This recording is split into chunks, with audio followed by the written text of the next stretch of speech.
So this is how I start.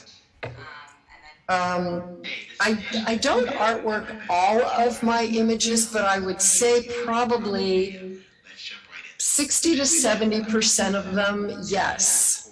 And I do a lot of pre-visualization. So when I took this particular image, and ballet also is a passion project for me, so a lot of my images that you are going to see today that I will be sharing with you are ballet. I pre-visualize this. I'm looking for a blank kind of background for me to work with. And this is part of a photo walk. I'm teaching a class. I don't have a lot of time, but I loved what she was wearing. I had a couple of bushes, as you can see. And so when I pre-visualize it, this is where I went with it. Do I know exactly where I'm going to go when I do this? Absolutely not. I have no clue.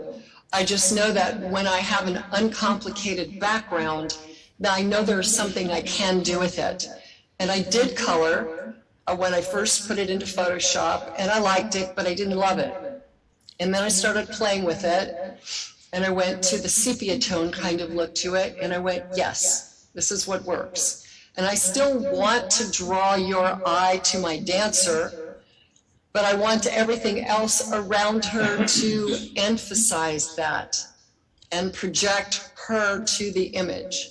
Now for dancers and for myself as well, it's about the body. It's about the legs, the arms. It's also about their expression. It all comes together. But I like to, my personal preference is to emphasize the amount of time and energy and work that goes into creating these magnificent bodies. And so I always like to emphasize that. So that's why when you look at this, even though it's a leading line, it still brings you first to that gorgeous body, to those beautiful legs. And this is a more experienced dancer, and that's also my preference, specifically for that reason.